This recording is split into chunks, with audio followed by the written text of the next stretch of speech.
Let's give it up for Virginia's next Attorney General.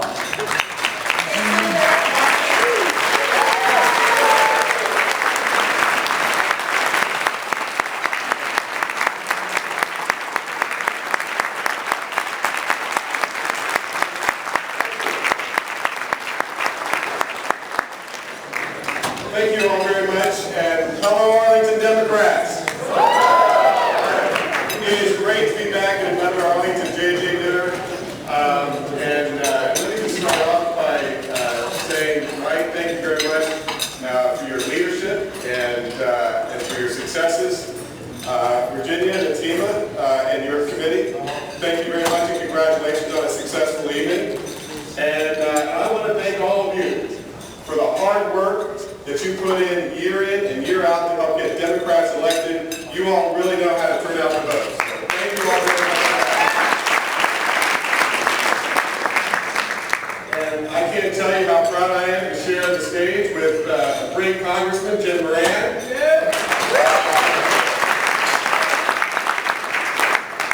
And how privileged and excited I am to be on the ticket with my friend, my colleague, my desk mate from the Senate, Ralph Northam, and the next Governor of Generall.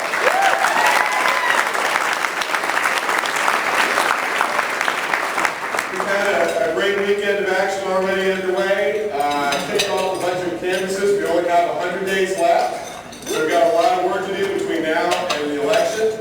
And it has been great traveling all over the state, talking with voters, listening to their concerns, and I've had a general civil practice for over 20 years, general civil law practice, and so, but traveling around the state, I have been forced to admit that not everyone knows exactly what the Attorney General does.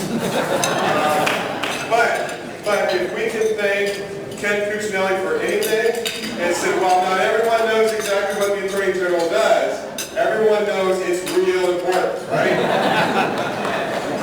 Well, when I think about some of the issues that have come up in Virginia over the last couple of years, and even some of the decisions that have come out recently, I am convinced that this is probably the most important Attorney General's race in Virginia in a generation or more.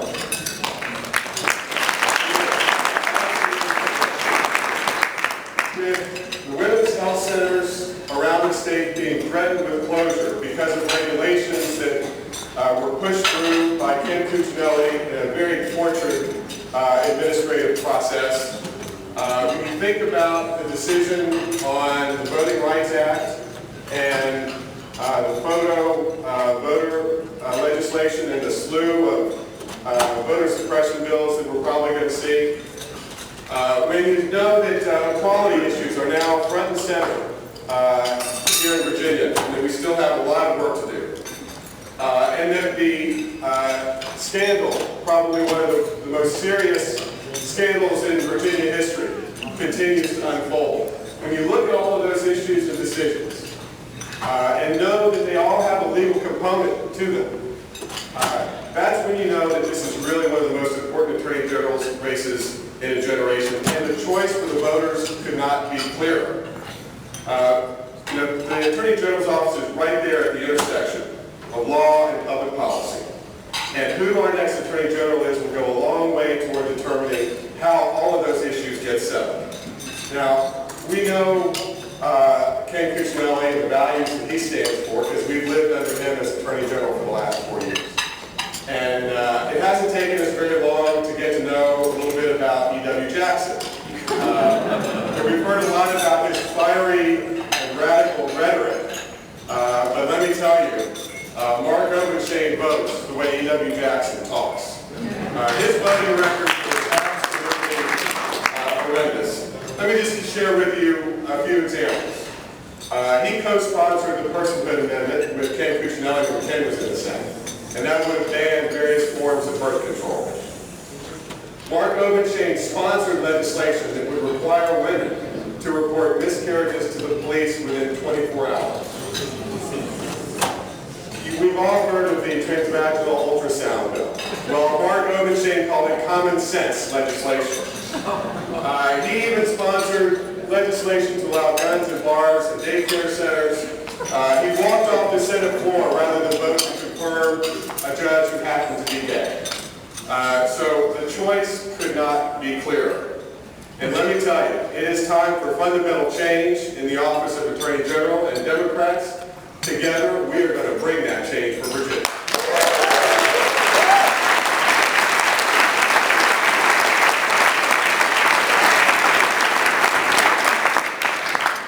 Virginians want good jobs. They want a better education for their family and for their children. They want a good transportation system that's going to work for the economy in the 21st century. They want good health care. They want to build the American dream. And Terry and Ralph and I, those are the things that we're working on or will work on.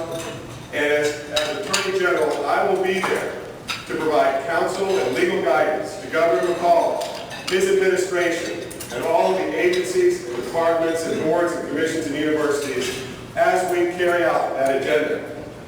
And I will be a bulwark against the radical extremism represented by Mark Obenshain, E.W. Jackson, and Ken Cuccinella.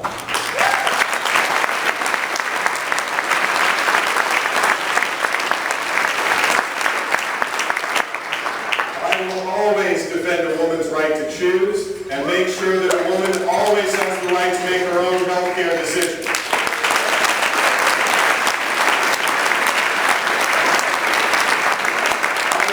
To work with all of you as we work toward equality. And I will return ethics to the Attorney General's office and make sure the powers of the office are on the side of the people, not the special interests.